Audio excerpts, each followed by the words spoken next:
Part 2. All plant protein or soy protein and whey Nutrilite. Bolehkah semua orang yang ada tumor ambil ni protein ya? Ini soalan yang pertama. Bolehkah orang yang mempunyai tumor makan protein? Ini soalan yang pertama ya. Bolehkah orang yang ada arthritis rheumatoid makan protein yang berasal dari kacang soya? Itu orang yang ada gout. Gout.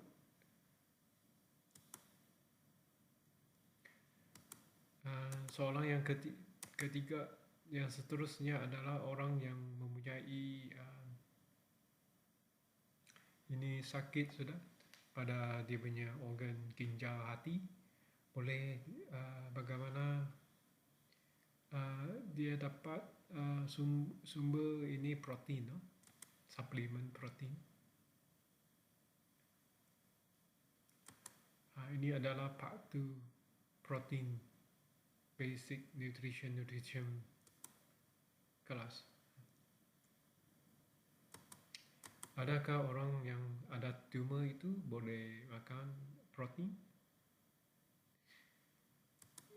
Ini soalannya nampaknya sangat macam special kepada kamu. Nama saya itu dalam Mandarin Tiong juga. Bukankah normal orang yang ada tumor untuk suplemen tambah itu protein? Bolehkah orang yang mempunyai tumor makan protein ya? Ini soalan saya kepada kamu. Kalau kita tengok secara teori orang yang ada itu tumor, kamu akan fikir seperti itu. Itu seorang pesakit tumor. Ya, saya makan protein banyak.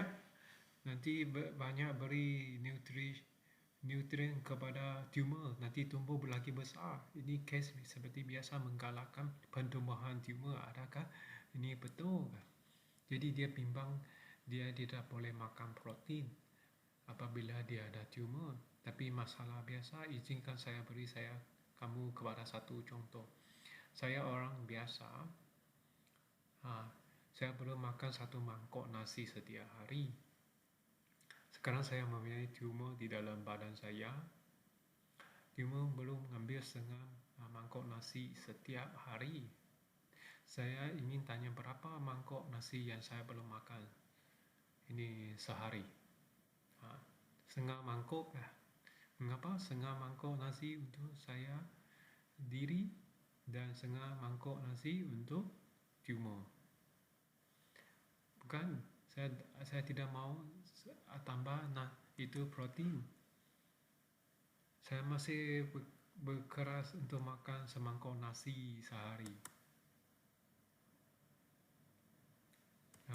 Jadi saya ingin tanya berapa mangkok nasi yang perlu saya makan? Setengah mangkok kan? Siapa yang kurang makan? Saya yang kurang makan. Saya yang kurang makan, bukan tumor yang kurang makan. Berapa mangkok? Itu nasi yang saya tinggal. Setengah mangkok. Sila ingat. Seterusnya soalan yang lain. Saya tidak makan 1 mangkok nasi, saya makan setengah mangkok nasi. Jadi berapa itu nasi yang tumor makan ini? Setengah mangkok. Bagaimana dengan saya? Tiada.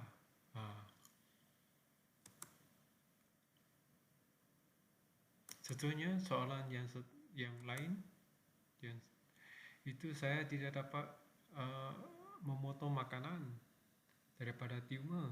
Jadi saya tidak makan nasi lagi. Saya tidak makan nasi sama sekali. Jadi saya tanya berapa mangkok nasi yang tumor makan? Setengah mangkok?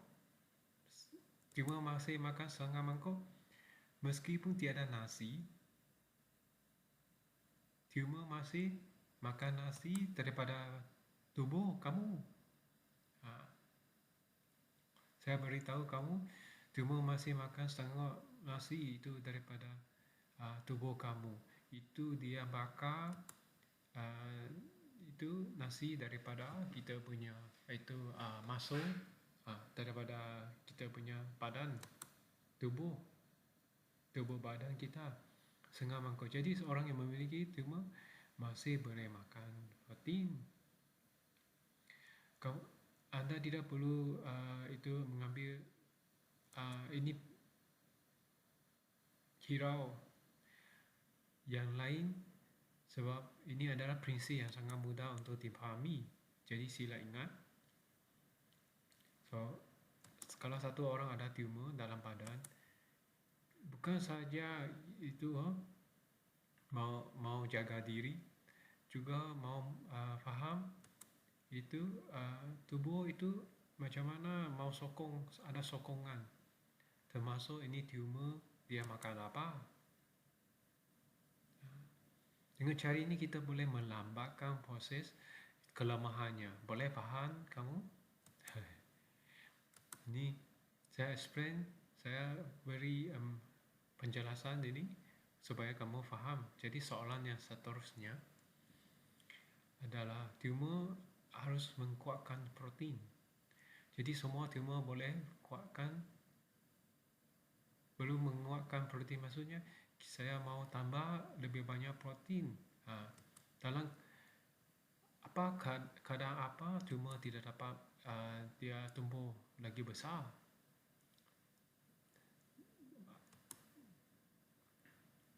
Jadi kena tingkatkan itu protein ya, pelan protein, soy protein. Dalam situasi mana kan fungsi hati dan ginjal tidak baik, tumor tidak dapat berkuatkan protein pada situasi ini. Ini soalan yang ketujuh sudah. Orang yang lemah, dia punya ginjal dengan itu organ ginjal, organ hati, bagaimana dia suplemen tambah itu protein. Masalah hati, penyakit buah pinggang, keradangan buah pinggang.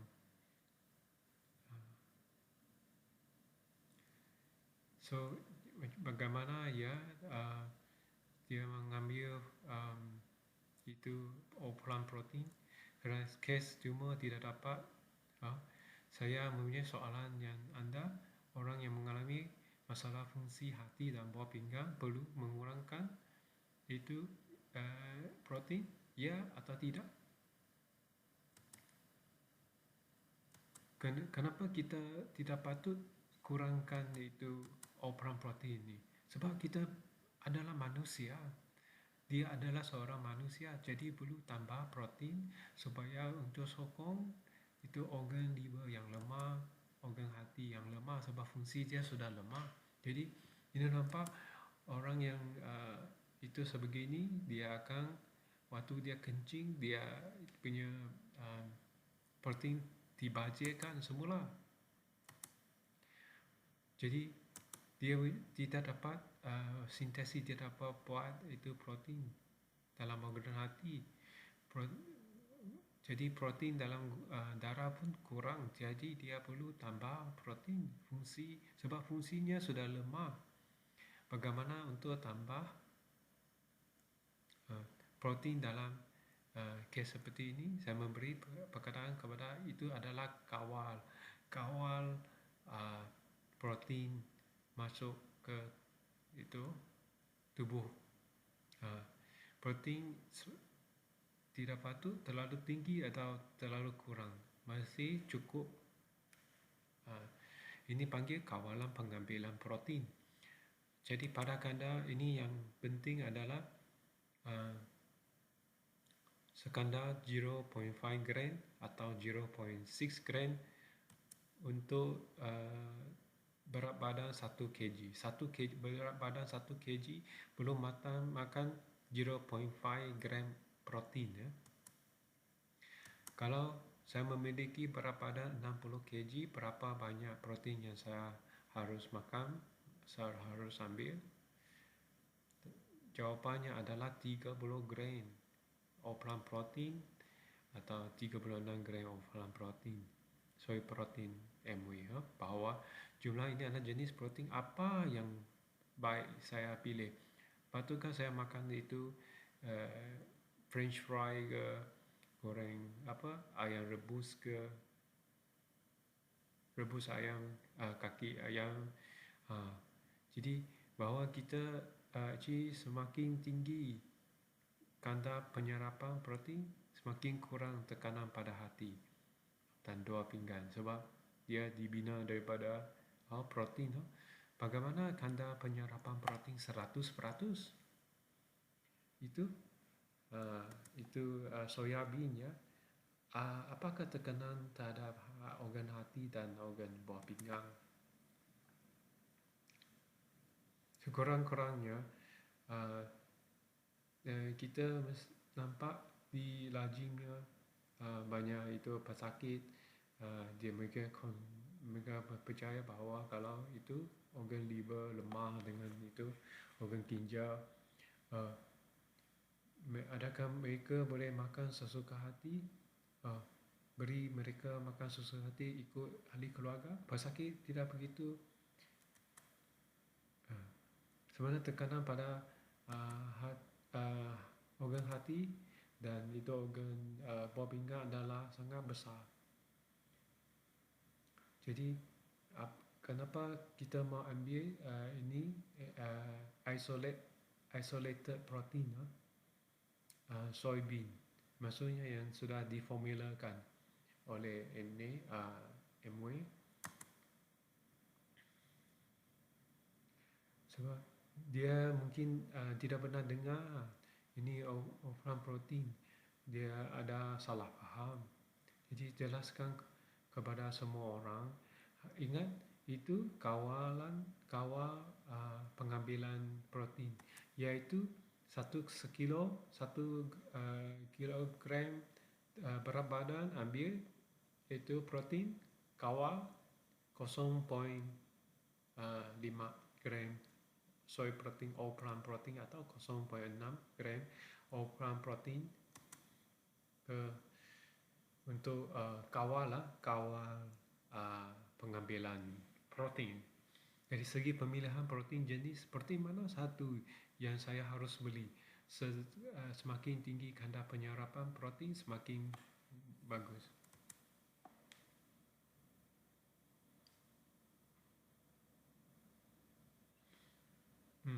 Sorry. Saya mari soalan yang seterusnya adalah itu yang gout. Kasih tepukan ini.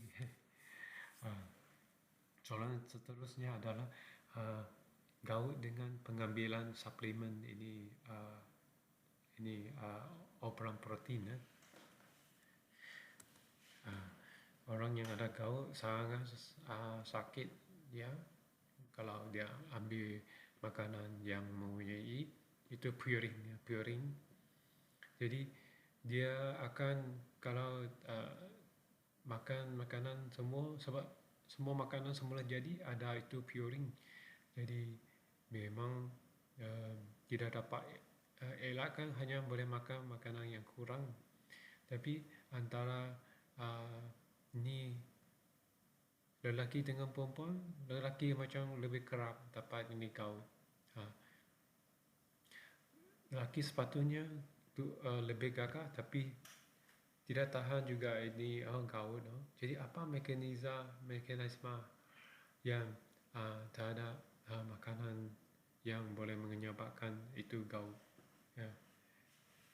Sebab semua makanan ada itu ada pada mana-mana, semua makanan, sebab semua makanan itu ada itu purine di dalam. Jadi apa yang kita makan, purine itu akan diproses jadi uric acid dikeluar melalui air kencing. Tapi orang yang mengalami kesakitan ini gout, dia ada masalah, satu masalah adalah itu purine yang dimakan itu uh, melalui menjadi uric acid.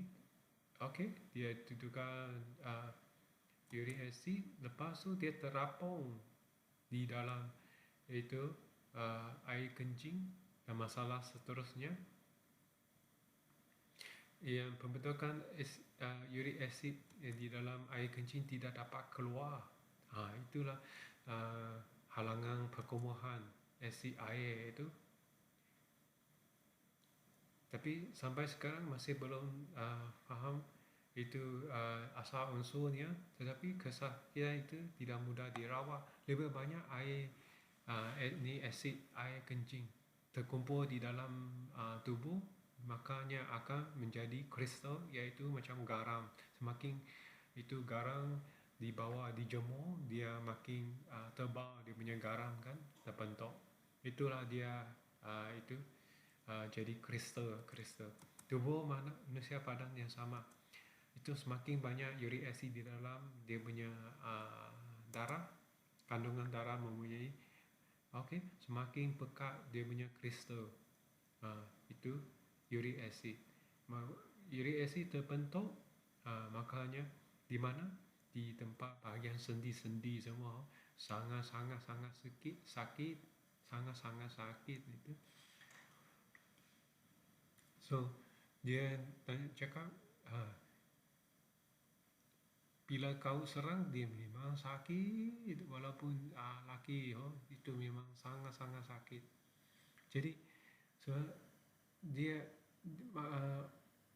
orang yang makan makanan mengandungi purin itu tidak masalah, tetapi dia tidak dapat disalur keluar.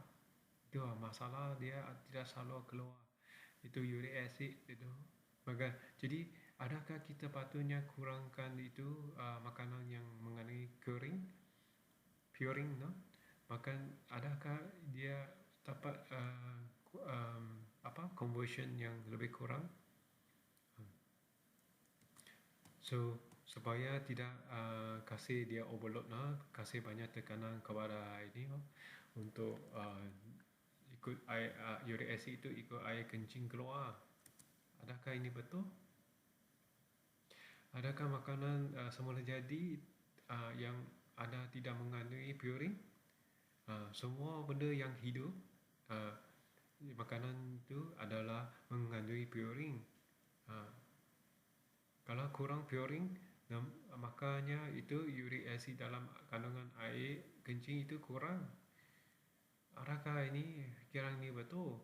Jadi ada 4 jenis kategori itu yang mengandungi banyak purinnya. Itu pertama adalah bir. Bir memang kebanyakan 70% pesakit gout dia sakit sebab minum bir. Yang kedua adalah seafood, makanan laut, makanan lautan. Sebab kebanyakan 20% daripada gout daripada itu makan seafood, daripada makanan laut. Di dalam harian itu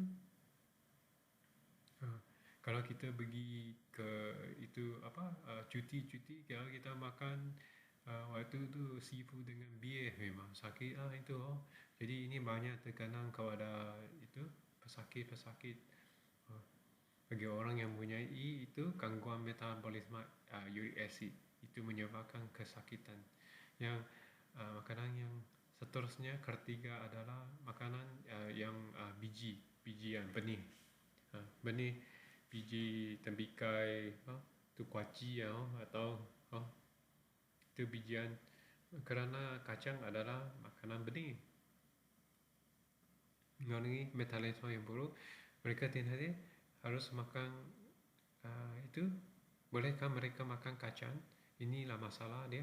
Mereka tidak boleh makan kacang, nanti sakit gout.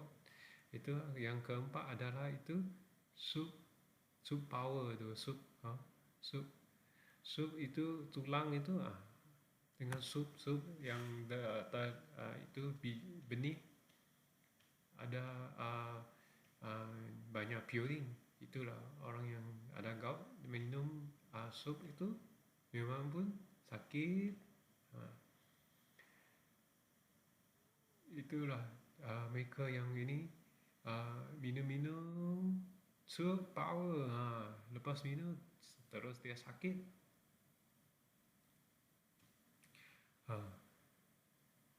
Jadi ini sup sebenarnya ada banyak kandungan purin, yang itu mereka waktu masak semua purin itu sudah masuk ke itu sup sudah, cecair sup. Maksudnya daging itu sudah kurang purin. Jadi lepas tu makan yang daging itu mungkin tidak berapa lah, sebab kandungan dalam purin dalam itu daging sudah keluar masuk sup. Jadi orang yang mempunyai kau tidak boleh minum sup banyak, nanti dia sakit. Tapi dia boleh makan yang daging sikit-sikit dalam sup. Jadi juga jangan makan itu sos ya sos itu apa tiram, itu nanti ada, sebab kebanyakan itu daripada perkataan sup, banyak benda proses jangan makan. Jadi bir jangan minum, orang yang ada kau jangan minum bir, makan orang ada kau jangan makan itu seafood, orang yang ada kau jangan makan itu benih, biji benih, dan juga orang yang ada itu jangan minum sup.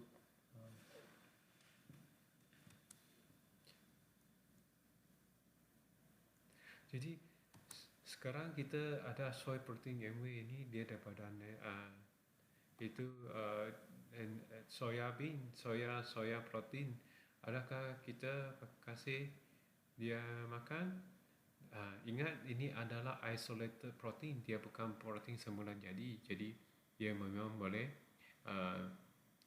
makan ini soy protein MW. Jadi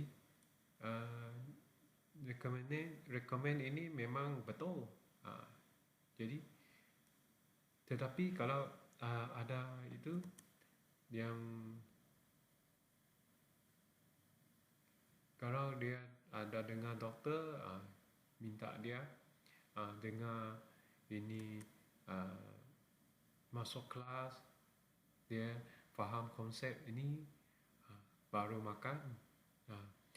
Kasih dia faham teori dengan konsep yang ini sudah, ini soy protein MW ini sudah isolate, dia bukan secara natural. Jadi kebanyakan dia itu isolated protein memang tidak ada itu kandungan purin, jadi boleh makan. Dan soalan yang seterusnya ini soy protein mengandungi itu macam hormon estrogen. Jadi kamu boleh faham yang kebanyakan ada menopause, yang perempuan sudah berhenti haid itu menopause, dia punya ada estrogen akan menurun secara mendadak, maksudnya tidak stabil. Jadi dia mempunyai banyak gejala-gejala yang tidak selesa. Jadi apa yang perempuan ini masuk menopause ini, dia punya estrogen itu menurun secara tidak stabil. Itulah. Jadi ada negara dia selidik kenapa dia macam ada gejala macam muka merah, jadi sangat tidak selesa. Itulah, dua belah muka dia sangat merah waktu menopause. Orang menopause dia muka merah, jadi sangat tidak selesa lah, tidak dapat tidur dengan bagus lah. Tetapi mereka selidik yang perempuan di Jepun, ada kurang gejala seperti ini yang waktu menopause. Jadi kenapa dia punya gejala lebih ada kurang berbanding dengan negara yang lain? Jadi mereka akhirnya mereka selidik pada itu diet sajian mereka ada beza kerana dia makan banyak itu soya. Soya mempunyai estrogen, hormon estrogen yang boleh menyeraskan itu aras estrogen. Jadi waktu menopause kerana dia punya estrogen dalam tubuh mana yang dia menduduk secara mendadak, jadi kita boleh beritahu dia boleh suplemen tambah ini soy protein yang mengandungi estrogen, maka dia boleh meringankan itu gejala-gejala. Jadi orang yang perempuan kalau dia ada ini ada risiko itu fibrosis dengan kanser payudara sebab dia punya aras estrogen turun secara mendadak. Jadi inilah mau dikawal. Jadi dia kena ambil ni soy protein MW untuk meningkatkan paras dia estrogen di dalam tubuh untuk mencegah ini kanser payudara dengan mencegah fibrosis dalam usus itu. Okey.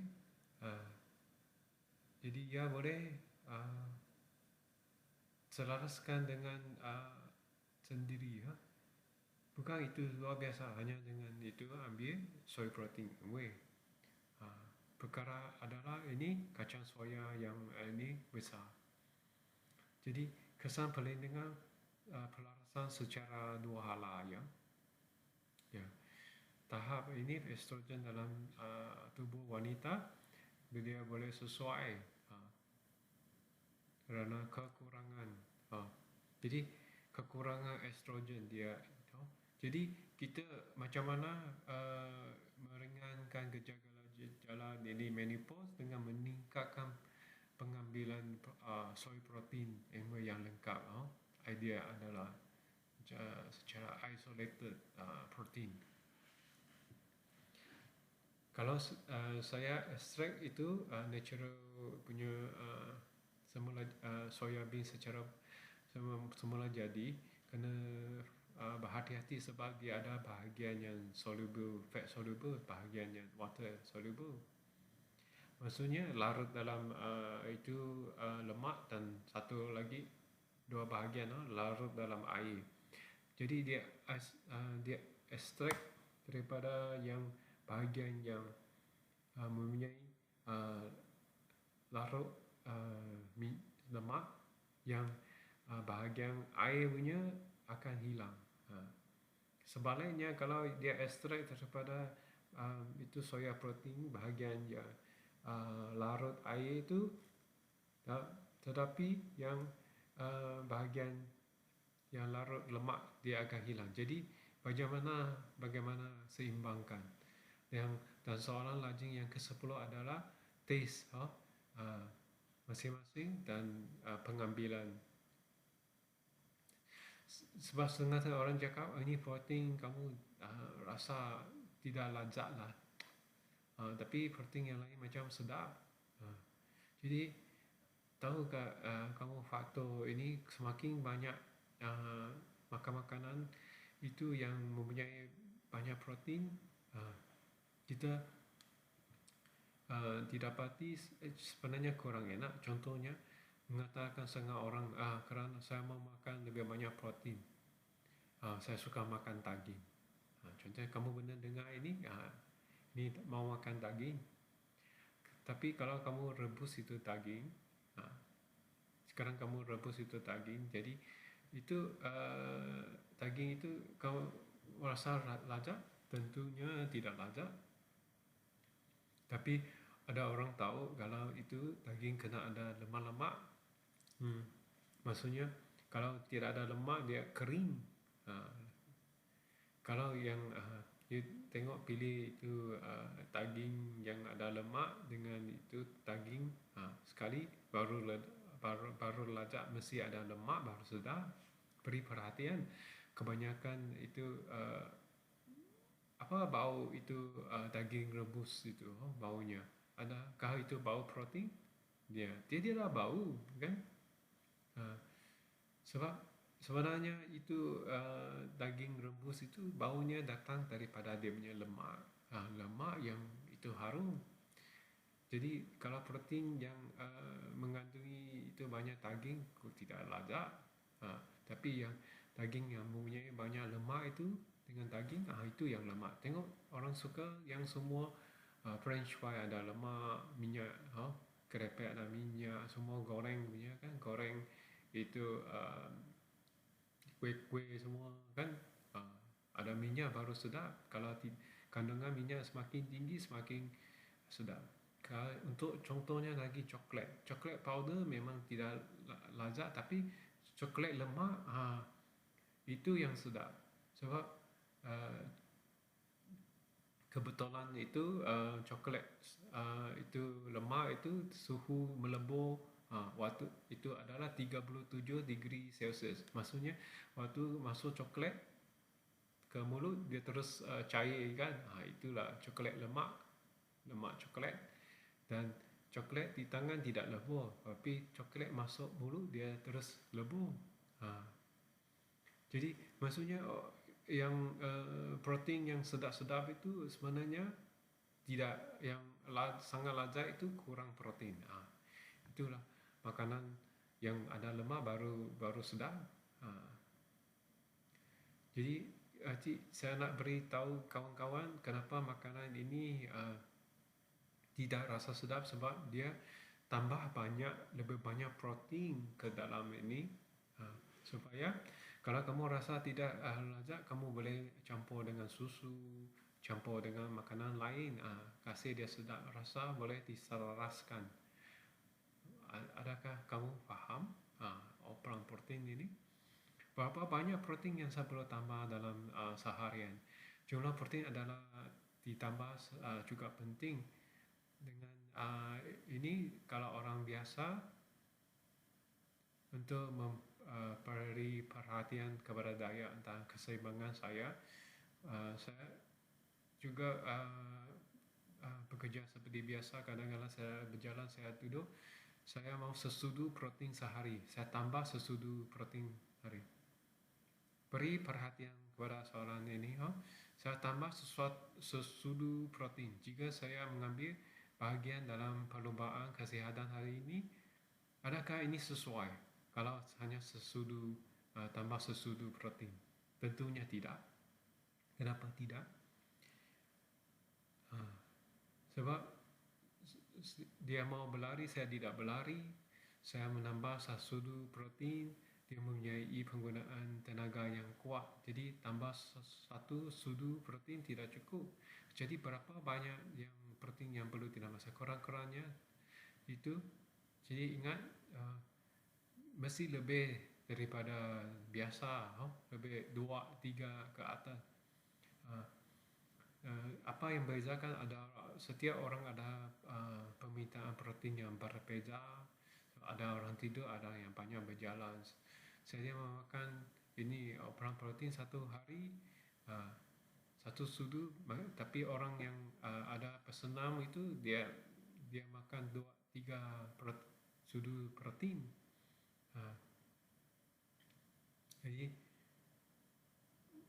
saya yang banyak mengajar, yang bercakap, berfikir, jadi itu ini prinsipnya adalah kena tambah protein lebih dari satu. Jadi satu prinsipnya adalah orang yang ambil suplemen protein ini bergantung kepada orang masing-masing. Kedua, bergantung kepada masa yang. Jadi adakah saya juga perlu menyelaraskan ini pengambilan protein, tambah protein. Jadi kita mau ambil secara analisis. Secara ringkas, dapat jadi daripada 10 soalan sini, kebanyakan soalan penyelesaian sudah diberitahu. Jadi kamu boleh